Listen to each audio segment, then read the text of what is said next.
नमस्कार. आपण हे बुधवारचे जे वेबिनार्स आहेत ते पुणे रिव्हर रिवायव्हल तर्फे आयोजित करतो.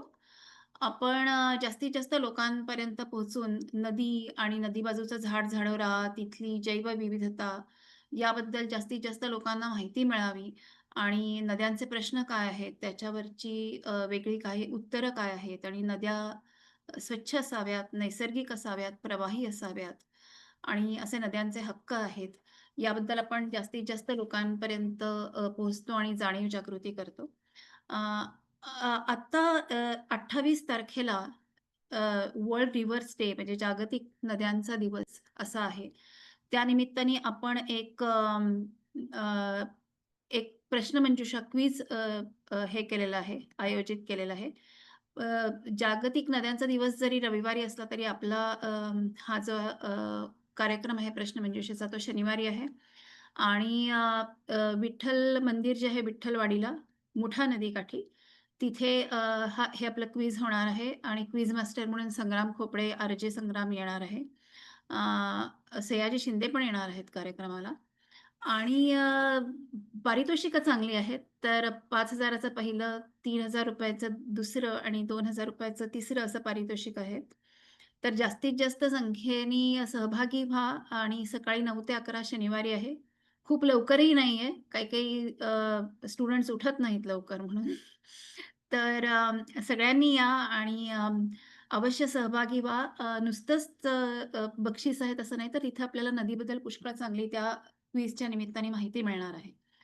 तर हे एक मला तुम्हाला सांगायचं होतं आणि आज आपल्याकडे बोलायला आहे गिरीश पाटील. गिरीश पुणे रिव्हायव्हलचा कायमच ॲक्टिव्ह कार्यकर्ता होता. त्यांनी पुण्यामध्ये असताना काय-काय नदीसाठी केलं आणि पुणं सोडल्यानंतर काय-काय केलं हे खूपच इंटरेस्टिंग आहे. तर मला असं वाटतं, की त्याच्याकडूनच आपण ते आधी समजून घेऊया आणि त्याचा प्रवास हा पुष्कळ मुलांना, सगळ्या तरुणांना, तरुण-तरुणींना प्रेरणा देणारा आहे. तर गिरीश, ओव्हर टू यू.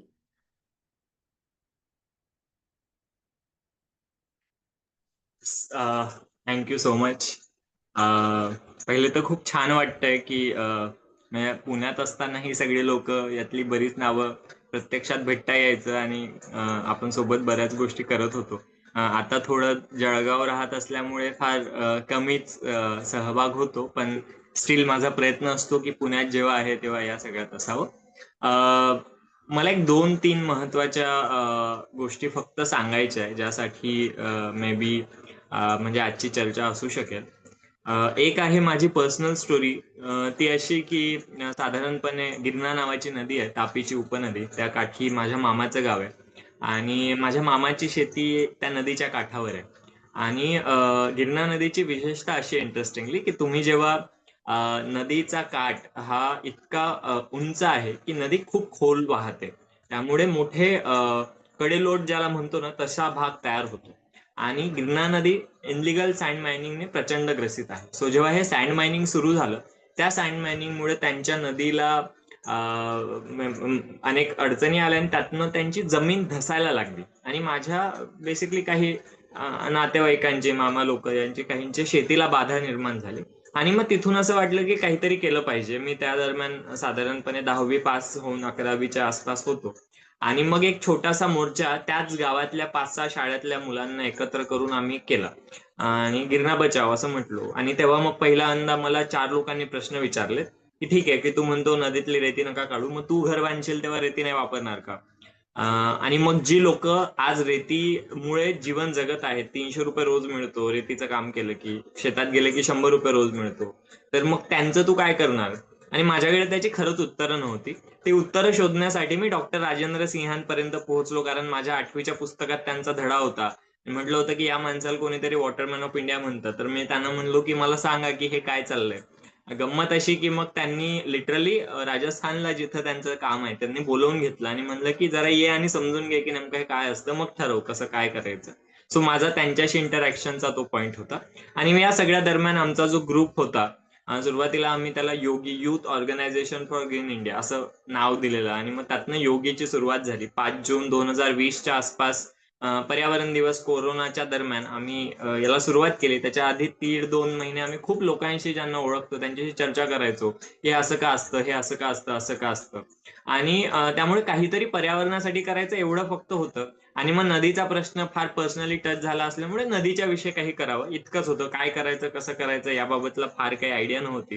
आणि मग त्यानंतर बॅचलरसाठी फर्ग्युसनला पुण्यात आलो.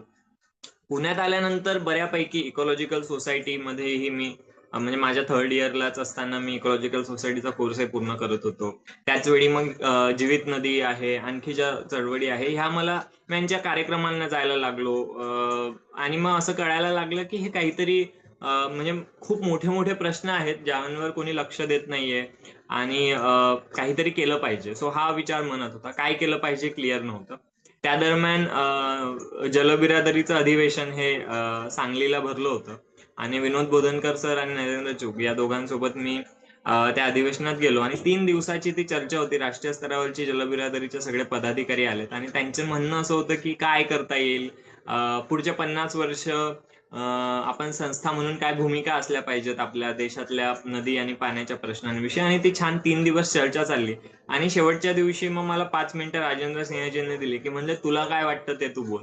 मी फार उद्धटपणे मला असं वाटतं की मी मे बी ते उद्धट होतं पण मी तेव्हा असं म्हणलो की ज्या सगळ्यां म्हणजे 50 वर्षानंतरची चर्चा होते ना, 2022 ते 22चा तो वेळ होता. सो 2022 मध्ये पुढच्या 50 वर्षासाठी जी लोक चर्चा करतात त्यातली मला खरंच शंका आहे की किती लोक 50 वर्षानंतर राहणार आहेत.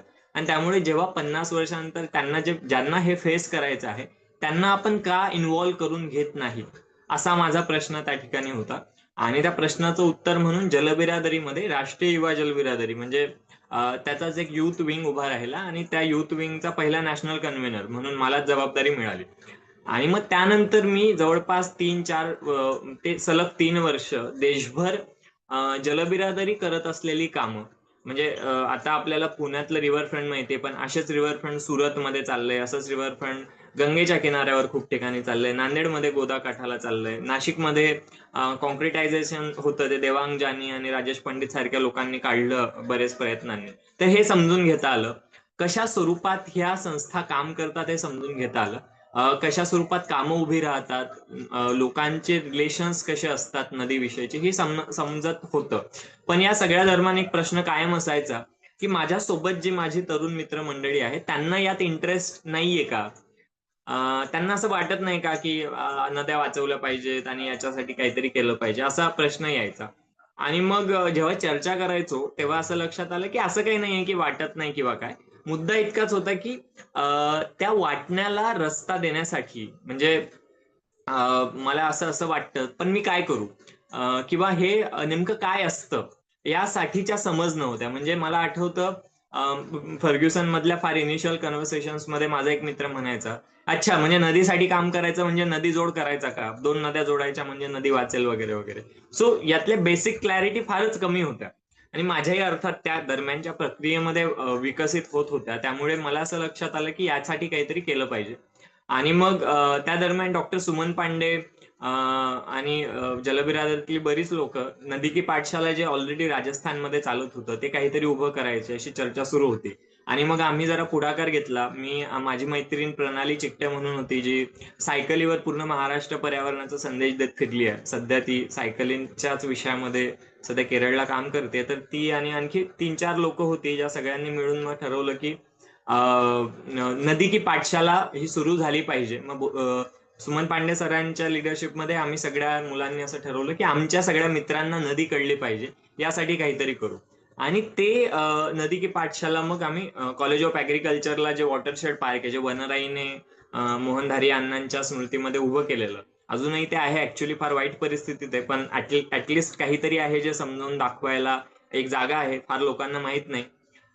तर त्या वॉटरशेड पार्कमध्ये कॉलेज ऑफ ऍग्रिकल्चरच्या ही नदी की पाठशाला 4 रविवारची पाठशाला, त्याच्यातले 2-3 रविवार हे प्रत्यक्ष क्लासरूम मध्ये बसायचं आणि एक रविवार हा प्रत्यक्ष नदीवर जायचा, असं ती रचना आम्ही उभी केली. आणि मग त्याच्या 2-3 बॅचेस झाल्या आणि मग त्याचे मित्र माझे त्या सगळ्या दरम्यानचे होते त्यांच्याशी ती चर्चा कायम होत राहायची की काय वाटतंय, हे काय केलं पाहिजे. आणि यातनं असं लक्षात आलं की फ्रस्ट्रेशन खूप आलं.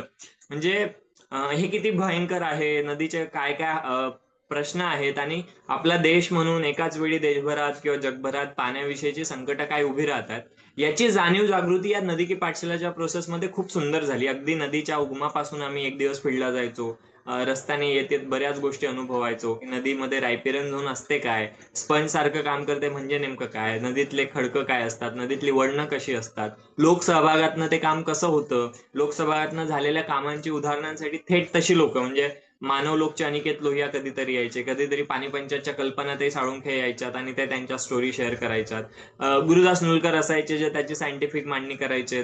महेश झगड्यांसारखे अधिकारी असायचे माझे अधिकारी की जे त्याचे प्रशासकीय आणि कायदेशीर बाजू मांडायला लागायचे. सो अशी बरीच लोक या पाठशाळेत यायची. पण यातनं आमच्या मित्रांचा अनुभव असा राहिला की आम्हाला हे फार भयंकर आहे इतकं कळतंय पण हे कळत नाही की हे काय करायचं. आणि मग त्या नंतर काही गोष्टी अशा घडल्या की नदी की पाठशाला आम्हाला पुढे चालवता नाही आली.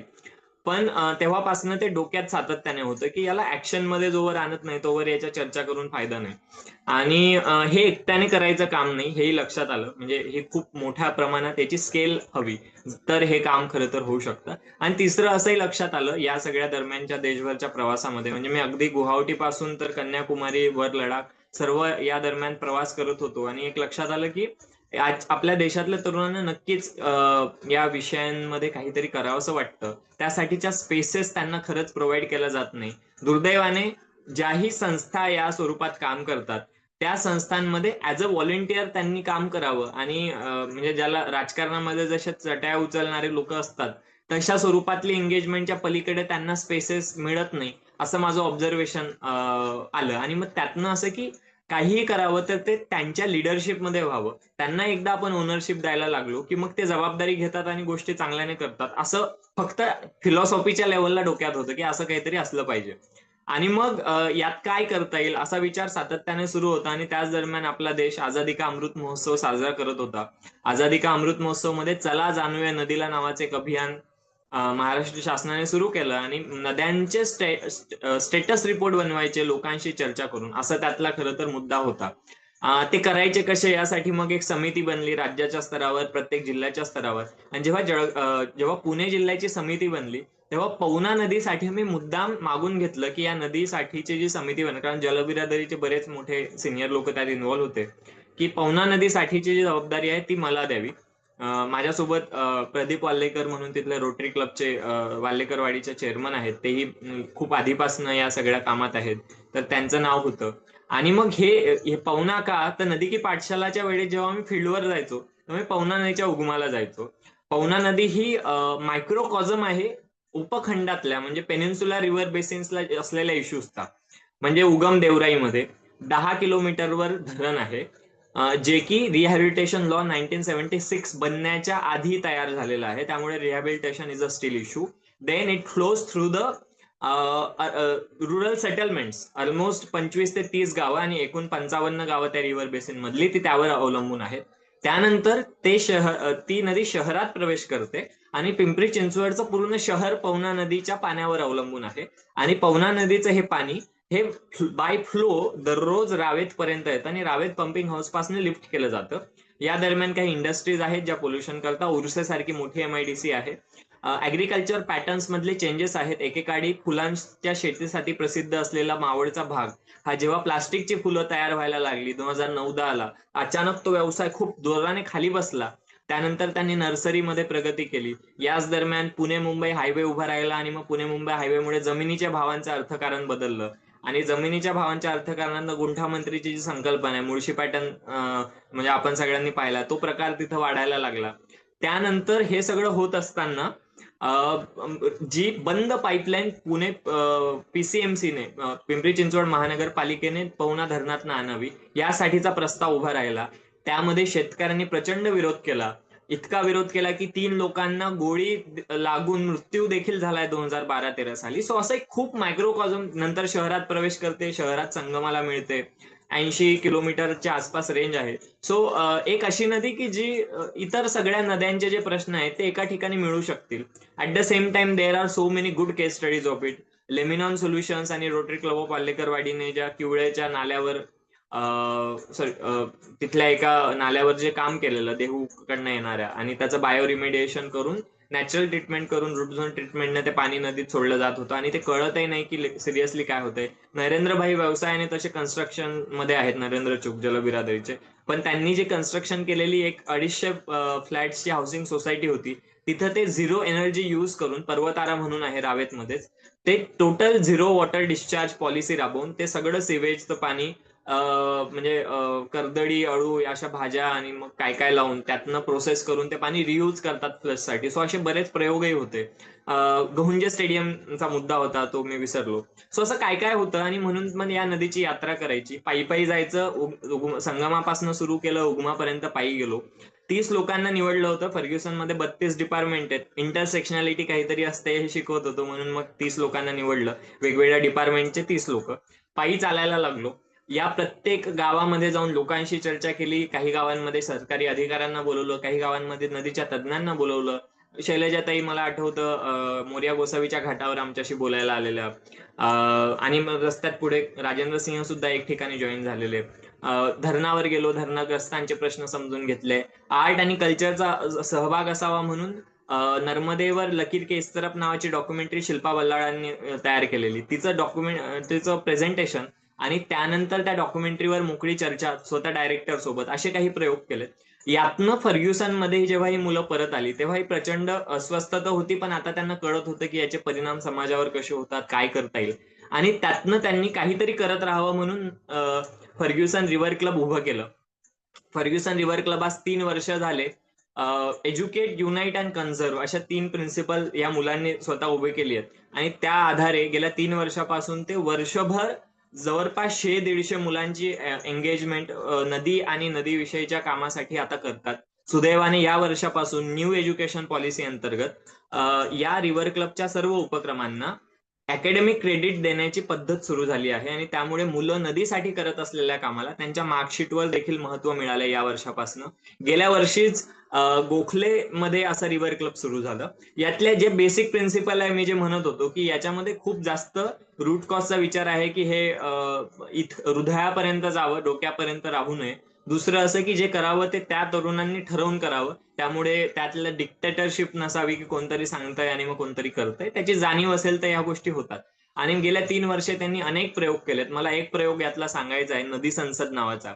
आपण कायम we the people of India म्हणत राहतो आणि मग आपल्या हक्कांसाठी आणि कर्तव्यांसाठी झगडतो. एकेकाळी मुघल आपल्यावर राज्य करत होते, एकेकाळी ब्रिटिश आपल्यावर राज्य करत होते आणि आपलं कोणी प्रतिनिधी हे बोलत नव्हतं, आपल्यासाठी कोणी बोलत नव्हतं, म्हणून आपल्याला दाबून ठेवण्याची क्षमता या सगळ्या लोकांमध्ये होती. आज दुर्दैवाने आपण मनुष्य प्राणी हे आपल्या नद्यांवर, आपल्या वन्य प्राण्यांवर, आपल्या जीवसृष्टीवर ब्रिटिश आणि मुघल झालेलो आहोत आणि वी द स्पेसिस ऑफ इंडियाना ऐकून घ्यायची गरज आहे. म्हणून त्या नदी संसदेमध्ये वंदनाताई जेव्हा राज्यसभेच्या डेप्युटी चेअरमन होत्या त्या दरम्यान आम्ही त्यांनाच बोलवलं की तुम्ही आमच्या ला या चेअरपर्सन म्हणून या संसदेच्या. आणि त्यांनी या संसदेच्या अंतर्गत मग मासेमारांचा मतदारसंघ उभा केला, त्यांनी या संसदेच्या अंतर्गत कोळ्याचा मतदारसंघ, अगदी सँड मायनरची बाजू सुद्धा ऐकली गेली पाहिजे. आणि लास्ट टाइम जी नदी संसद झाली तेव्हा रिव्हरफ्रंट डेव्हलपमेंट हवंय की नको असा विषय होता. आता हीच नदी संसद येत्या 26 तारखेला फर्ग्युसन मध्ये होते, दुपारी 3 ते 5, म्हणजे तुमच्यातले काही लोक नक्कीच जॉईन करू शकतात त्यांना. सो असे साधारण त्यांचे मार्गक्रमण चाललंय. जळगावात आम्ही काय करतोय तर आता मास्टर्स माझं TISS मध्ये वॉटर पॉलिसीतनं पूर्ण झालं आणि पूर्ण वेळ जळगावात काम करावं असं ठरवून मी परतलो. आणि Jalgaon climate warrior, Pune climate warrior तुम्हाला सर्वांना माहिती आहे, त्या धर्तीवर जळगावमध्ये जळगाव क्लायमेट वॉरियर आम्ही सुरू केलं. स्टीलचा डब्बा आणि बॉटल कंपल्सरी व्हावा आणि प्लास्टिक स्कूल्स मधलं तरी एलिमिनेट हवं या म्हणून सुरुवात केली होती. आज जवळपास 52 शाळांनी आणि 36,000 मुलांनी हे स्वीकारलंय. 52 शाळांमध्ये गेल्या 3 महिन्यात हा नियम झाला आहे आणि आमच्याकडे बेसलाईन डेटा आहे की 36,000 मुलांनी आता ह्या वर्षी स्टीलचा डब्बा आणि बॉटल खरेदी केलेली आहे. त्या पलीकडे पॉलिसी रिसर्च मध्ये आम्ही प्रयत्न करतो. इथं मेहरून तलाव आहे, त्या तलावाला वेटलँडचा स्टेटस दिला जावा यासाठी त्याचं डॉक्युमेंटेशन करणं, त्याची ट्रॅजेक्टरी मॅपिंग करणं, यासाठी 30च्याच मुलांना इंटर्नशिप देऊन बोलवून इथं त्यांच्याकडनं हे सगळं डॉक्युमेंट करून घेतलं आणि त्याचा पाठपुरावा चाललाय. शहरातले असे प्रश्न की जे पाण्याशी संबंधित आहेत त्यांना म्हणजे इथं आल्यावर मुद्दा असा आहे, जळगाव तुम्ही पुण्यातले सर्व लोक फार सुजान आणि जागरूक आहात, जेव्हा जळगावची वेळ येते तेव्हा हे मुद्देच नाहीयेत. त्यामुळे building a narrative is the first thing and then work on it. म्हणजे अगदी बेसिक बेसिक गोष्टींपासून म्हणजे आमच्या इथे एक फुले मार्केट म्हणून खूप मोठं साड्यांचं मार्केट आहे. म्हणजे जवळपास 5,000 ते 8,000 महिला रोज तिथं जाऊन साड्या खरेदी करत असतील. एवढ्या मोठ्या मार्केटमध्ये एकही पब्लिक टॉयलेट नाहीये महिलांसाठी आणि म्हणजे हा मुद्दा नाहीये कोणासाठी. म्हणजे अशा स्वरूपाच्या गोष्टी आहेत. त्यामुळे इथं पर्यावरण आणि याच्यावर काय करावं वगैरे असे प्रश्न विचारले जातात. पण आम्ही शाळांपासून सुरू केलंय. आता कॉलेजेस पर्यंतही पोहोचण्याचा प्रयत्न करतोय. आणि युथ लेड ऍक्शन ही कशी असू शकेल त्यासाठीचा हा प्रयोग चाललेला आहे. वर्ल्ड रिव्हर डेचा विषय प्राजक्ताताई तू काढलास म्हणून सांगतो की या वर्ल्ड रिव्हर डेला ही फर्ग्युसन रिव्हर क्लबची मुलं यावर्षी रॅली करत आहेत. फर्ग्युसन पासून सुरू होऊन साधारण 100 मुलं आमची सगळं हे नियोजन करतायत. आपली आपली मंडळी जुळली त्या निमित्ताने अर्थातच तो संदेश अधिक लोकांपर्यंत जाईल. यांना बऱ्याच मर्यादा असतात. मी सांगतो रिसोर्सेस नाहीयेत. जे काही करायचं त्याच्यासाठी काही आम्ही योगी म्हणूनही फार छोटी संस्था आहोत आणि माझं सध्याचं सस्टेनन्स हे सुद्धा माझ्या काही जे नोकरी करतात त्यांच्याकडनं जे कॉन्ट्रीब्युशन मंथली माझ्यापर्यंत पोहोचतं त्यातनं चालतं. त्यामुळे आम्ही रिव्हर क्लबच्या मुलांना सिरियसली काही पैशाची मदत करू शकत नाही. पण त्यांची इच्छाशक्ती आणि आकांक्षा इतकी मोठी आहे की ते लिटरली जे मला पुण्यात असताना जमलं नव्हतं. म्हणजे या सगळ्यात मी पी-आर-आर मधले एंगेजमेंट बोललो नाही, पण आम्ही चिपको आंदोलन जे सगळं केलेलं तिच्यात आम्ही कितीतरी तरुण मुलांना सहभागी करून घेण्यासाठी यशस्वी ठरलो होतो. जेव्हा नदीच्या काठावर उपोषणाची वेळ आली तेव्हाही बसायची तयारी आमची सगळ्यांची होती आणि हे सगळं फार जेन्युइनली फार आतून आणि हृदयातनं येण्याची प्रक्रिया यातनं झाली. म्हणजे यामध्ये मी असं नक्की म्हणू शकतो अशी अनेक लोक आहेत की ज्यांनी माझ्यासोबत काम करणारी मला आठवतंय की साई खरात म्हणून वाडिया कॉलेजचा मुलगा तो नदी की पाठशालामध्ये नंतर पवना यात्रेत सहभागी होतो आणि बीएससी केमिस्ट्री करणारा मुलगा म्हणतो की मला यातच काहीतरी शिकायचंय आणि पुढे करायचंय. आता तो एपीयू मध्ये मास्टर्स करतो डेव्हलपमेंट स्टडीजचं. आणि पवनेची यात्रा आता जशी आम्ही केली तशी मी आता इथल्या छोट्या एका नदीवर काम करायचं सुरू करतोय. तर त्या यात्रेसाठी त्याचं मास्टर्सचं डेझर्टेशन असतो त्या नदीचा अभ्यास करतोय. सो असं बरेच गोष्टी आहे ना होत आहेत. म्हणजे साईची गोष्ट आहे तशी एक तनया म्हणून आमची मैत्रीण होती की जी आता फिनलँडमध्ये यात मास्टर्स करायला गेली आहे. सो आमच्यातली ही जी मुलं आहेत ना ती प्रयत्न करतायत की त्यांचा करिअर पाथ ते बनवू शकतील का. करिअर पाथ बनत नसेल तर ऍटलिस्ट तो भाव मनात ठेवून त्यांच्या त्यांच्या स्तरावर जे शक्य आहे ते करू शकतील का. काय होतं या सगळ्यामध्ये म्हणजे मला समारोप त्याचा एवढाच करावासा वाटेल. आम्ही फार प्रयोग केलेत. प्रयोग हे केलेत की आम्ही म्हणजे जर या देशाचे नागरिक आहोत, सगळ्यात जास्त लोकसंख्या आम्हा तरुणांची आहे, तर आम्हाला काहीतरी केलं पाहिजे ज्या मुद्द्यांविषयी आम्हाला काळजी आहे. काय केलं पाहिजे तर ऍटलिस्ट याबद्दल बोललं पाहिजे. हे अजून 4 लोकांपर्यंत पोहोचवलं पाहिजे आणि 4 लोकांपर्यंत पोहोचत असताना एखादी छोटी ऍक्शन जी मी माझ्या स्तरावर घेऊ शकेल, तेवढी तरी घेऊन प्रयत्न करता येईल का, तो केला पाहिजे. म्हणजे पवना यात्रेच्या वेळेस मला आठवतं, कुणीही साबण आणि शॅम्पू वापरत नव्हतं. ती मुलं लिटरली ज्या भावनेने हे सगळं करत होते त्यातले कितीतरी अजूनही हे कंटिन्यू करतायत. त्यांच्या बिहेवियर्स मध्ये यातले चेंजेस मला दिसतात. आणि अशा ज्या प्रोसेस आहेत ज्या यातनं उभ्या राहिल्यात त्या मला खूप जास्त पॉवरफुल वाटतात. आम्ही हे जे प्रयोग केले म्हणजे नदिष्ट ते पुस्तक आहे खरं तर मनोज बोरगावकरांचं गोदावरीवरचं. त्याचं नाव ते नदिष्ट प्रयोग म्हणून सांगताना एवढंच की आम्हाला म्हणजे हा का करतोय तर आम्हाला याचा नाद आहे. आम्हाला हे करताना खूप मजा येते. खूप बरं वाटतं नदीसाठी काहीतरी करतोय. एक kind of satisfaction which we seek in to the banks of river. आणि एकीकडे खूप भीती आणि फ्रस्ट्रेशनही त्याच वेळी असतं की जे काही चाललंय म्हणजे पुण्यातल्या रिव्हरफ्रंट असो किंवा आणखी बाकी ठिकाणी जे काही चाललंय तर हे ऐकूनही फार भीती वाटते की हे काय असेल. आणि मग ती जी छोटी गोष्ट आहे की आग लागल्यावर थेंब थेंब पाणी टाकणारे चिमण्या बनायचं की गंमत पाहणारी लोक. तर म्हणजे फार प्रांजळपणे असं वाटतं की ते थेंब थेंब टाकणारी चिमणी जरा जास्त इंटरेस्टिंग आहे. तर त्यामुळे ती बनवूयात. सो असं काहीसं आम्ही प्रयोग करतोय. मला वाटतं प्राजक्ता ताई म्हणजे जवळपास 20 मिनिटं मी बोललोय त्यामुळे मी जरा आता थांबतो आणि मग आपण चर्चा करूया. Yes, thank you so much.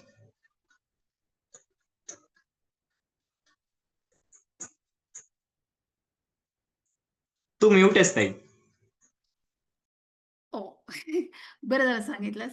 मी असं म्हणाले, की खूपच तू छान मनापासून बोललास आणि इथे बऱ्याच जे काही तरुण-तरुणी आले असतील त्यांना ह्याच्यातून बरचसं शिकण्यासारखं आहे, प्रेरणा घेण्यासारखं आहे. आणि तू म्हणतोयस तसं आता मुलं सध्या करतातच आहेत, पण त्यांना त्याच्यातनं अजून काय-काय करता येईल त्याबद्दलही आपण म्हणू. म्हणजे बोलूया.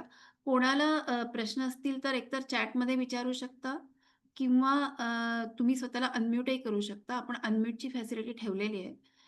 तर तू प्रश्न कोणाला विचारायचा आहे? हा मला विचारायचं. सचिन नेलेकर हां. बोलतोय मी. ते नदी संसद जे फर्ग्युसन कॉलेजला किती तारखेला होणार आहे त्या संदर्भात आपल्या ग्रुपवर माहिती दिली तर बरं होईल.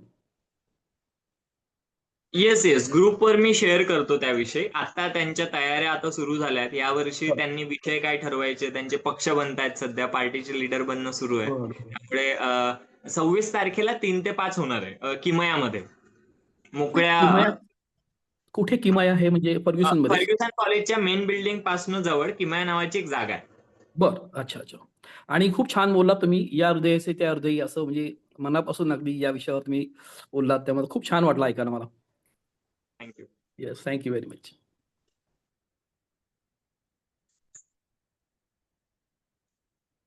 अजून कोणाला प्रश्न आहे?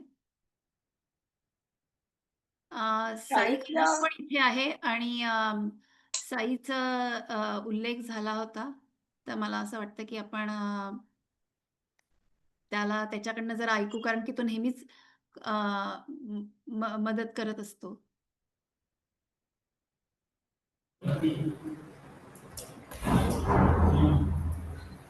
हॅलो, नमस्कार सर्वांना. सो मी या प्रवासात जोडला गेलो 4-5 वर्षापूर्वी गिरीशसोबत आणि सुरुवातीला म्हणजे माझ्या गावाजवळून नदी वाहायची, पण त्याबद्दलच्या मला काहीच गोष्टी माहिती नव्हत्या. बट या प्रोसेसमध्ये एवढा काही शिकत गेलो, की आता माझं जे मास्टर्सचं डिझर्टेशन आहे, ते मी अंजनी नदीवर करतोय. अंजनी नदीचा स्टेटस रिपोर्ट, अंजनी नदीवर आजूबाजूला ज्या राहणाऱ्या कम्युनिटीज आहेत, त्यांचं लाईव्हलीहूड डिपेंडन्सी कशी नदीवर आहे, हे डॉक्युमेंट करायचा प्रयत्न करतोय आणि हे नॅरेटिव्हज बाकीच्या कम्युनिटीमध्ये कसे बिल्ड होऊ शकतील, त्याने बाकीच्या कम्युनिटीज नदीच्या कन्झर्वेशनसाठी कशा उभ्या राहू शकतील, यासाठीचा प्रयोग करायचा, यासाठीचा अभ्यास करायचा माझा प्रयत्न आहे. सो तुझं मास्टर्स कशामध्ये आहे? माझं मास्टर्स डेव्हलपमेंटल स्टडीमध्ये करतोय मी इथे अच्छा, बंगलोरला. अच्छा. अरे वाह! येस. तर साई हा पण आमचा नेहमीचा हक्काचा माणूस आहे. आम्हाला कधीही मदत लागली, की आम्ही त्याला सांगतो आणि तो लगेचच तयार असतो आणि तो इतका उत्साही आणि कामाचा माणूस आहे. अजून कोणाला प्रश्न आहे?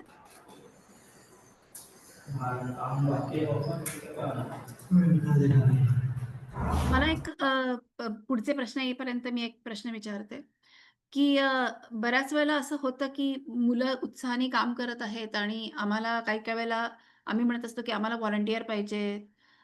कोणी येईल का? आणि त्यावेळेला ती मुलं अवेलेबल नसतात. तर आपण हे कोऑर्डिनेशन क चांगलं म्हणजे विद्यार्थी आणि पी-आर-आरचे लोक यांचं कोऑर्डिनेशन अजून चांगलं व्हावं आणि वाढावं यासाठी आपण काय करू शकतो? मी याचं खूप कारण सुंदर आणि सगळे सोपं उत्तर सगळे देईन. साई नसतात. नाही, मला हा मुद्दा कायमच येतो आणि हे हं. हे मला आहे ना, तुम्ही नाही विचारत आहे, हे मला खूप लोक विचारतात. इव्हन मुंबईमध्ये आम्ही जेव्हा मी 2 वर्ष होतो तेव्हाही हा प्रश्न असा वारंवार यायचा आणि बाकी ठिकाणी. मी असं म्हणतो की ही सगळी तरुण मुलं ज्या ठिकाणी कॉफी पितात तिथं एकदा जाऊन बसत जा आठवड्यातनं, ते यायला लागतील तुमच्या. त्यांना तुम्ही त्यांच्यासारखे वाटायला लागले की ते तुम्हाला त्यांच्यात सहभागी करतील आणि मग तुम्ही जे म्हणताय ते त्यांना त्यांचं वाटेल.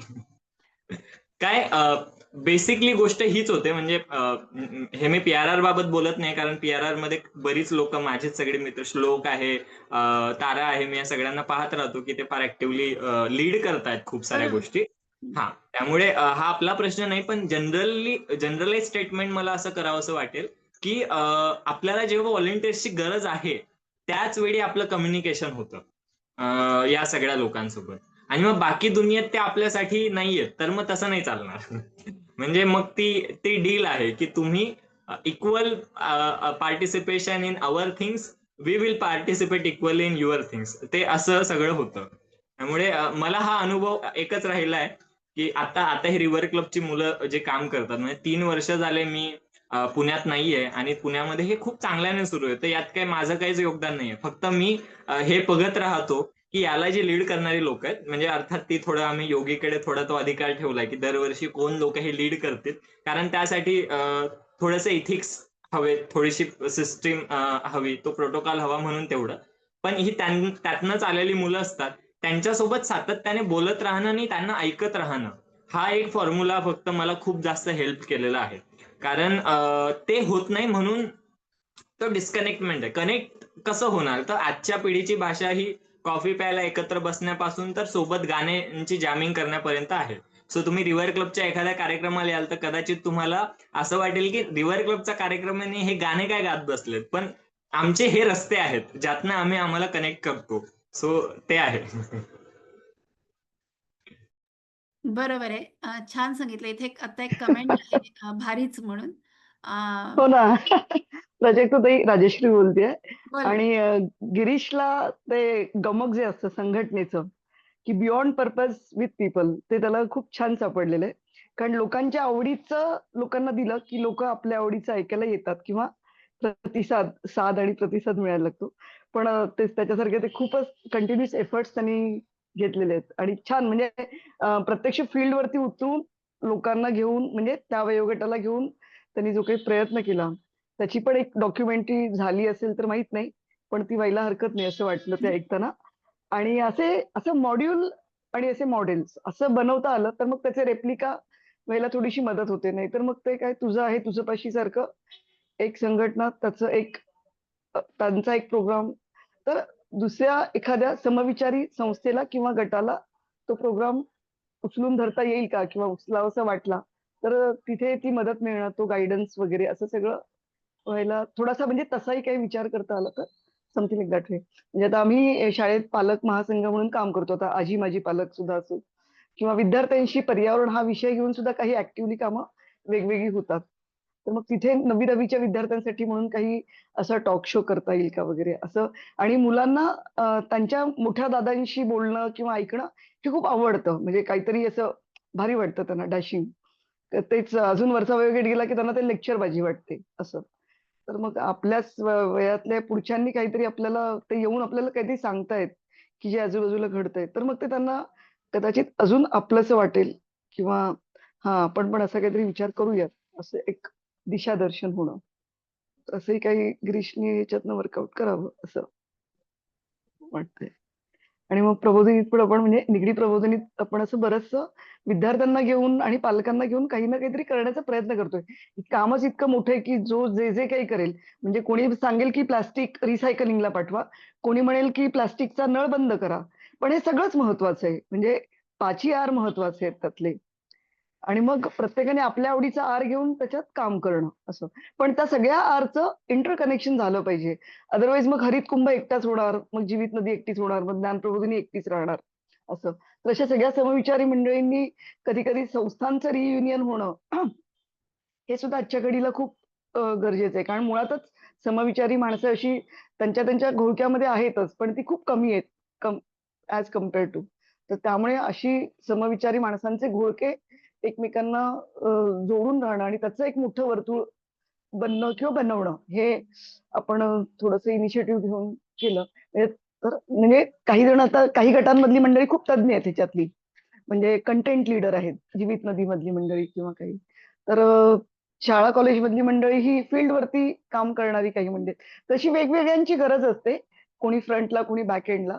पण त्यांच्यामध्ये थोडंसं कम्युनिकेशन वाढलं, तर कोणालाच असं आपण कमी जास्त असं काही वाटणार नाही. आणि एकमेकांची ताकद म्हणून पण त्याचा उपयोग होऊ शकतो, काम अजून मोठं व्हायला. कारण वरचे पॉवर गेम खूपच मोठे आहेत, की जे एकदम बळी तो कानपिळीसारखे काम करतात आणि ते काहीच ऐकण्याच्या मनस्थितीत नसतात असं. नक्कीच. गिरीश, तुला लहान मुलांबरोबर, शाळेतल्या मुलांबरोबर जोडून घ्यायला स्पेशली येस, 8वी, 9वी, ऍक्च्युली 10वी. आम्ही एक्सप्लोर करतोच आहोत. म्हणजे यात असं आहे की जो काही पर्याय म्हणून इनोव्हेटिव्ह काही समोर आलं की ते करायचं. एक नियम असा लावून ठेवलाय की जे खूप आधी लोकांनी प्रयोग केलेले आहे ते जर चांगले असते तर मग सगळ्यांनी केले असते. ते जर बाकी कोणी करत नाहीये, जे मोठ्यांनी खूप आधी करून ठेवलंय, तर मग त्याला वेगळा रस्ता असू शकेल का तो शोधणं. पण तुमची गोष्ट खूप खरी आहे. म्हणजे आता हे जळगाव क्लायमेट वॉरियर मध्ये मी ज्या 50 एक शाळांमध्ये आमचं चाललंय सगळं, तर तेव्हा हे खूप लक्षात येतं की मुलांपर्यंत ते पोहोचतं. आणि लिटरली म्हणजे मी असा मार्केटमध्ये फिरतो जळगावला, आणि मग मी मुद्दाम कधीतरी उभा राहतो डीमार्ट मध्ये, जिथं स्टील बॉटलचा सेक्शन आहे तिथं, आणि मग मुद्दाम जे पोरं येतात त्यांना विचारतो, काय रे कोणी सांगितलं? आणि मग ते ज्या वा. पद्धतीने तो मेसेज सांगत राहतात की नाही नाही ते प्लास्टिक नाही वापरायचंय, आम्हाला सांगितलंय, समुद्रात जातं, माशांची हानी होते. तर ते खूपच इंटरेस्टिंग असतं. सो आता हे फर्ग्युसन रिव्हर क्लबची मुलंही गेल्या वर्षी पुणे क्लायमेट वॉरियरसाठी व्हॉलंटिअर करत होते. ते शाळांमध्ये पुणे क्लायमेट वॉरियरच्या जुडलेल्या, कारण हे नेटवर्क म्हणून उभं करणं हा वेगळा टास्क येतो. सो जे ऑलरेडी एक्झिस्टिंग आहे त्यात व्हॉलंटिअर करण्याचं काम हे करत होते. यावर्षी ऍक्च्युली पुणे क्लायमेट वॉरियरच्या रचनांमध्ये काही मला वाटतं बदल झालेत. सो आम्ही अजून त्याच्यात सहभागी नाही झालो, पण शाळांमध्ये जाऊन बोलण्यासाठी जेव्हा जेव्हा तशी रिक्वायरमेंट येते तेव्हा आमच्याकडे अशी ट्रेन फडी देखील आहे. म्हणजे गिरीश नाही बोलत फक्त, आमच्याकडे अजून खूप लोक आहेत. बढिया. मस्त. खूपच छान. इथे मध्ये एक प्रश्न आला की रेकॉर्डिंग मिळणार आहे का? हो, हे रेकॉर्डिंग नंतर पुणे रिव्हर रिवायवलच्या YouTube चॅनलवर टाकलं जातं. आणि तुम्हाला ह्याच्या आधीचे वेबिनार पाहायचे असतील तरी सुद्धा तुम्ही आमच्या YouTube चॅनलवर जाऊन बघू शकता. गेले काही 3-4 अपलोड करायचे राहिले आहेत. मला माहिती आहे मी करणार आहे.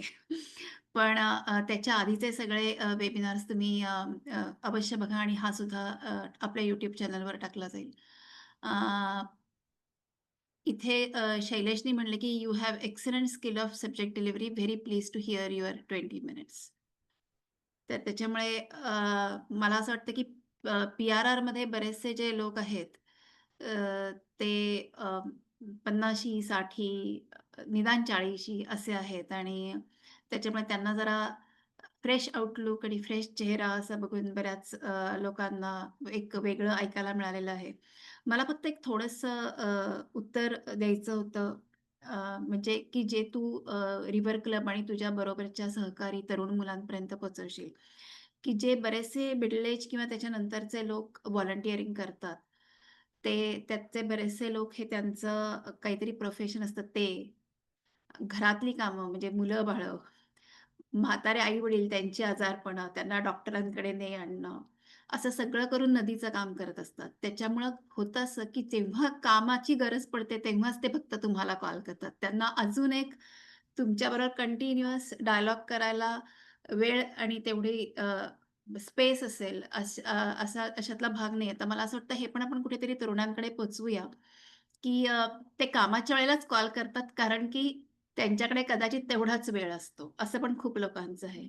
आणि तर ही थोडीशी, म्हणजे तुमचं म्हणणं अगदीच बरोबर आहे, पण ही थोडीशी समजूतही असायला लागेल, की ह्या माणसांना इतर वेळेला शक्य नाहीये, ते ते बऱ्याच जबाबदाऱ्या घेऊन फिरतायत. Yes, of course. म्हणजे तुम्ही जे म्हणताय ते अगदी मान्यच आहे. मी मी जे म्हटलं ते या बाबतीत होतं की कारण तो इंटरजनरेशनल डायलॉगची बरोबर आहे. स्पेस आहे ना, त्या असल्या नाही, पाहिजे. गरज त्या आहेच नसल्या आहे. ना मग ते रिलेट नाही होत. म्हणजे मग नाही, नाही. ते मला बरोबरच आहे. गरज आहेच आहे. पण पुष्कळ काय होतं, की तो डायलॉग करायला वेळच मिळत नाही लोकांना. एक्झॅक्ट. म्हणजे मला का वाटतं, तर मला शैलजाताईंनी फोन केला की मला हा विचार कायम येतो की नाही, शैलजाताईंनी फोन केलाय तर मला ते सिरियसली केलं पाहिजे. कारण आम्ही तशा गप्पा मारून इतके मित्रासारखे आहोत. सो झालेलं ते आहे. ते ते जोवर कनेक्शन वाटणार झालं. नाही तोवर मला नाही वाटणार. म्हणजे हे हे सोपं आहे इतकं. आणि मग ते असताना हा हा विचार ऑफकोर्स आहे की ही सगळी जी लोक आहेत ते काही म्हणजे यातनं पैसे भेटत नाही हे सगळ्यांना माहिती आहे आपल्याला. सगळ्यांना माहिती आहे. बरोबर. त्यामुळे आपलं सगळं आवरून सावरून हे करणं आणि ते करत असणं हीच खरं तर मोठी गोष्ट आहे. बट हा, खरं म्हणजे युथ एंगेजमेंट साठीची ही मिनिमम रिक्वायरमेंट आहे हे माझ्या लक्षात आलंय. आणि हे फारच क्लिअरली आणि बोल्डली मला यासाठी सांगायचंय का हा माझा अनुभव आहे. नाही, नाही, आणि ते महत्वाचं आहे. म्हणजे तू जे सांगतोयस ते कदाचित आपल्याला असं करायला लागेल, की काहीतरी 2-3 लोकांना केवळ तेवढ्यावरच वेळ द्यावा लागेल. म्हणजे त्यांनी वेगळं काही न करता युथ एंगेजमेंट करण्याकडेच वेळ द्यायचा, जो द्यायचा तो. असंच करावं लागेल. त्याशिवाय मग ते इंटिग्रेशन होणार नाही. नाहीतर मग मुलं त्यांच्या वेगळ्या गोष्टी करत राहतील आणि जे मिडल एज लोक आहेत ते त्यांच्या वेगळ्या गोष्टी करत राहतील. त्यामुळे कोणाला तरी हाच एक पोर्टफोलिओ द्यावा लागेल. पण ते म्हणतोस तू ते बरोबरच आहे. अजून कोणाला काही प्रश्न आहेत का?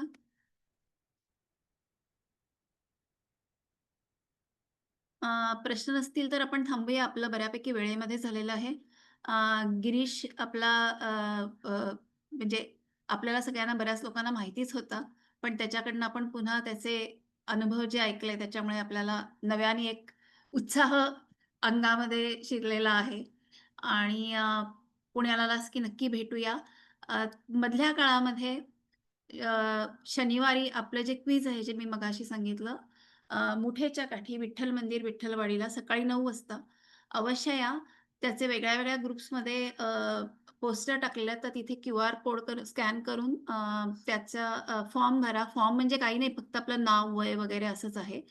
त्याच्यामध्ये वेगळं असं जास्त अवघड काहीच नाहीये. आणि दुसरं म्हणजे ते क्विज आहे म्हणजे ते कुणीतरी स्टुडंट लोकांसाठी आहे आणि कॉलेजच्याच मुलांसाठी म्हणजे त्यांच्यासाठी तर आहेच, पण त्यांच्यासाठी आहे असं नाही. ते सगळ्याच वयोगटासाठी आहे. त्यामुळे तुम्ही 60 वर्षाचे, 70 वर्षाचे असला तरी येऊ शकता आणि 15 वर्षाचे असला तरी येऊ शकता. तर जास्तीत जास्त संख्येने सहभागी व्हा आणि आपण तिथे म्हणजे क्विज तर आहेच, पण एकत्र त्यानिमित्ताने भेटूया आणि मजा करूया. तर बाकी मग पुढच्या बुधवारी भेटू. खूप छान झालं गिरीश. पुन्हा एकदा thank you. Thank you so much. Thank you.